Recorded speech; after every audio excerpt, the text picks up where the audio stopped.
Sir నమస్కారం sir. నమస్తే అండి.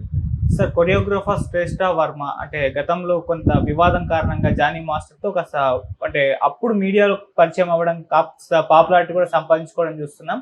అయితే ఆమె ఇప్పుడు రీసెంట్గా ఒక కామెంట్స్ చేయడం, అది కూడా గాంధీ గారి మీద నెహ్రూ గారి మీద కామెంట్స్ చేయడంతో కొంతమంది కాంగ్రెస్ యువజన సంఘం వాళ్ళు సీరియస్ అయ్యారు. ఆమె మీద కేసు కూడా ఫైల్ చేశారు. సార్ తీవ్ర స్థాయిలో కామెంట్స్ అయితే చేయడం జరిగింది. సో ఎందుకు ఈ స్థాయిలో ఆమె కామెంట్స్ చేసింది, అసలు ఏం కామెంట్స్ చేసింది, మరి ఇప్పుడు కేసు పెట్టారు కదా, ఏం జరిగే అవకాశం? శ్రేష్ఠి వర్మ చేసినటువంటి కామెంట్స్ మీద ఎన్ఎస్యువై స్పందించింది. ఎన్ఎస్యువై అంటే కాంగ్రెస్ పార్టీ విద్యార్థి సంఘం. అది ఓకే. ఆ సంఘం నుంచి గుంటూరులో కేసు నమోదైంది. గుంటూరులో కేసు నమోదు చేస్తూ వాళ్ళు మీడియాతో మాట్లాడుతూ మీడియాలో ప్రింట్ అయినటువంటి ఒక పేపర్ పట్టుకొని వాళ్ళు కంప్లైంట్ చేశారు. అయితే ఆవిడ సోషల్ మీడియాలో ఎక్కడో మాట్లాడారని లేకపోతే రాశారని ఇలా రకరకాల అభిప్రాయాలు చెప్తున్నారు, కానీ రాసిన కంటెంట్ కానీ లేకపోతే మాట్లాడిన కంటెంట్ కానీ ఎక్కడా లేదు. మేబీ డిలీట్ చేసి ఉండొచ్చేమో. ప్రస్తుతం అయితే అంటే ఈ వార్త తెలియగానే సెర్చ్ చేస్తే ఎక్కడ అయితే దొరకటం లేదు ఆ కంటెంట్. కానీ ఆవిడ మాట్లాడారు అని చెప్పి వివిధ వెబ్సైట్స్లోనూ వాటిలోనూ వచ్చిన కథనాల ఆధారంగానే ఈ కేసు బుక్ చేశారు. ఇప్పుడు పోలీసులు ఒకవేళ దీన్ని సుమోటోగా తీసుకుంటే వెళ్ళి ఆవిడతో మాట్లాడాలమ్మా, మీ ఒరిజినల్ ఇంటెన్షన్ ఏమిటి అనేది మాట్లాడి తెలుసుకోవాలి. అయితే ఇది శ్రేష్ఠ వర్మ మాట్లాడటం మాత్రమే కాదు, దీని మీద గతంలో కూడా రకరకాల అభిప్రాయాలు ఇలాంటివి సర్క్యులేషన్లో ఉన్నవే. అయితే ఒక అడుగు ముందుకు వేసి ఇంకొంచెం దూకుడుగా మాట్లాడటం అనేది కనిపిస్తుంది ఇప్పుడు ఈవిడ వ్యవహారంలో.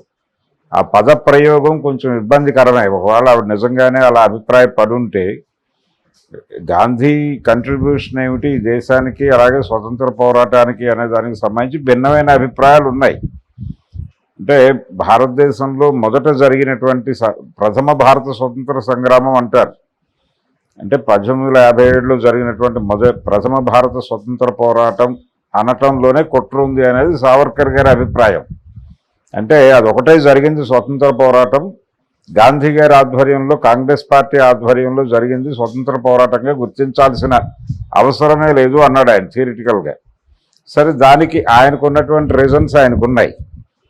కాంగ్రెస్ పార్టీ ఎలా ప్రారంభమైంది, దాని ప్రోగ్రామ్ ఏంటి, దాని నడక మొత్తం కూడా రివ్యూ చేస్తూ రాశారు వాళ్ళు.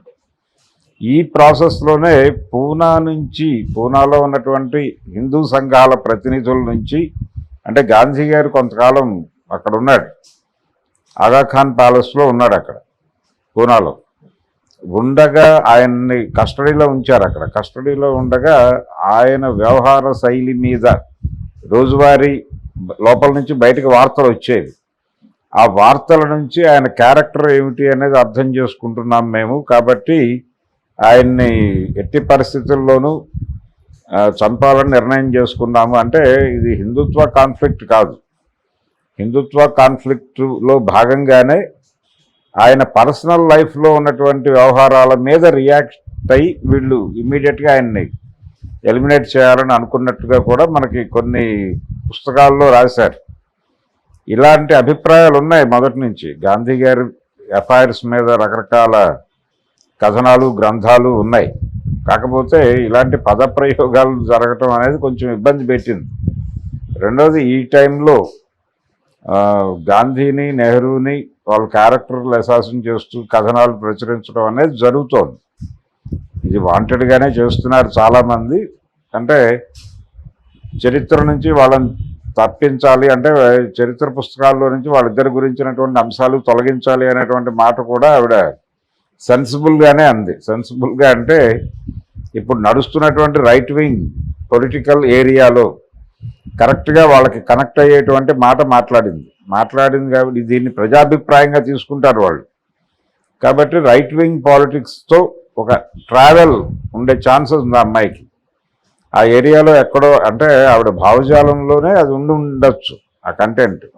లిబరల్గా అవుట్ సైడర్గా ఉండి గాంధీని అలాగే హిందూ సంఘాలని జడ్జి చేయటం వేరే. జడ్జి చేస్తూ మాట్లాడిన వాళ్ళు కూడా ఉన్నారు. కానీ అలా కాకుండా బయాస్డ్గా గాంధీని అంచనా కట్టడం దగ్గర ప్రమాదం ఉంది. ఆ అమ్మాయి బాస్టర్డ్ అనే పదం వాడటం వెనకాల, ఆ పదం వాడకపోతే ఆవిడ గొడవని ఇంకోలా అర్థం చేసుకోవచ్చు, కానీ ఆ పదం వాడినప్పుడు మనకు ఆవిడ ఇంటెన్షన్ చాలా ఇంటెన్సిఫైడ్తో ఉంది అనేది అర్థమవుతుంది. అంత లోతైనటువంటి భావజాలం ఉందంటే ఆవిడ కరెక్ట్గా బాగా ఎడ్యుకేట్ అయింది. అక్కడ రైట్ వింగ్ పొలిటీషియన్స్ దగ్గర బాగా ఎడ్యుకేట్ అయ్యి ఉండి మాట్లాడుతుంది. పొలిటికల్ మోటో ఉంది దానికి. ఆ పొలిటికల్ మోటోలో భాగంగా గాంధీ గారి క్యారెక్టర్ అసాసినేషన్ ప్రోగ్రాంలో భాగంగానే ఆవిడ ఆ మాటలు మాట్లాడింది. అలా కాకుండా ఒక జెన్యూన్ అవుట్ సైడర్గా మాట్లాడితే ఆ పదం వాడే అవకాశం లేదు. ఆ పదం వాడారు ఆవిడ అంటేనే చాలా ప్రమాదకరమైన పరిస్థితుల్లో ఉంది ఆ అమ్మాయి అనేది అర్థమవుతుంది. అందుకని వీళ్ళు ఇమీడియట్గా కేసులు పెట్టడం తప్పేం కాదు. బ్రాండింగ్ చేయటం ప్రపంచం దృష్టికి ఆ విషయాన్ని తీసుకెళ్లే ప్రయత్నం చేయటం.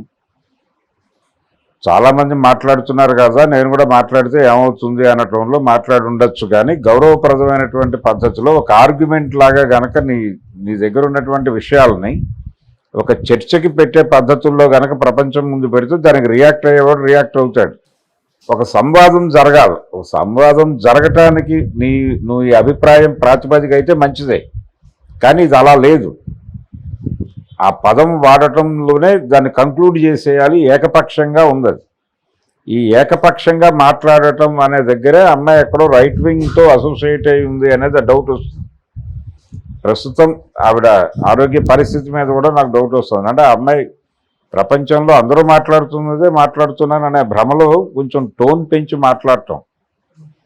ఇప్పుడు వాళ్ళు కూడా తనకి ఎలాగైతే అన్యాయం జరిగిందో జానీ మాస్టర్ నుంచి, అలాంటి అన్యాయాలు చాలామందికి చేశారని కూడా ఆ దానిలో టోన్ ఉంది వాళ్ళిద్దరు. అలాగే జవహర్లాల్ నెహ్రూ గారి మీద రకరకాల అలాంటి ఆరోపణలు ఉన్నాయి. గాంధీ గారి మీద కూడా ఉన్నాయి. ఇవన్నీ ప్రపంచానికి తెలిసినవే. కానీ ఒక డిస్కసివ్ మోడ్లో చర్చ జరిగేది. దాన్ని మించి వెళ్ళిపోయి పర్సనల్ అటాక్కి వెళ్ళింది ఈవిడ. అది ప్రమాదం. దేన్నైనా చరిత్రని క్రిటికల్గా చూడాలి. ఏ క్యారెక్టర్నైనా క్రిటికల్గానే చూడాలి. ఎవరిని గ్రాంటెడ్గా తీసుకోవాల్సిన అవసరం లేదు. ఎవరి లోపాలైనా బహిరంగంగా చర్చించుకోవచ్చు, కానీ గౌరవప్రదంగా చర్చ జరగాలి తప్ప ఇలాంటి పదాలతో కాదు. అందుకని ఆవిడకి ఆ ఏజ్ రీత్యా, ఆవిడ అవగాహనకు ఉన్నటువంటి పరిమితుల రీత్యా అలా చెలరేగిపోయి ఉండొచ్చు. కానీ ఇది అయితే పద్ధతి కాదు. ఆవిడ తెలుసుకోవడం మంచిది. కొంత జ్ఞానంతో డిలీట్ చేసినట్టుగా భావిద్దాం ప్రస్తుతానికి. ఈ జ్ఞానం వెలుగులో మరింతగా స్టడీ చేస్తే మంచిది ఆవిడ. అంటే వేరే మోటో ఉంది అమ్మాయికి. నాకు సీరియస్గా అనిపించింది ఏంటంటే, ఒక ప్రయోజనం కోసం మాట్లాడి ఉండొచ్చు ఆ మాట. ఆ ప్రయోజనం ఎవరినో అట్రాక్ట్ చేయడానికి, అంటే భారతీయ జనతా పార్టీ నాయకత్వాన్ని అట్రాక్ట్ చేయడానికి ఏమైనా తాపత్రయపడుతుందా అమ్మాయి అనేది ఒక సందేహం. కాబట్టి దీనిలో తప్పనిసరిగా వేరే మోటో ఉంది. ఆవిడేదో ప్రపంచాన్ని గాంధీ నుంచో నెహ్రూ నుంచో కాపాడటం అనేది కాదు. వేరే వ్యక్తిగత పర్సనల్ ఎజెండా ఏదో ఉంది. ఆ పర్సనల్ ఎజెండాతోనే అంత అగ్రెసివ్గా మాట్లాడింది. Okay sir, thank you so much. Thank you.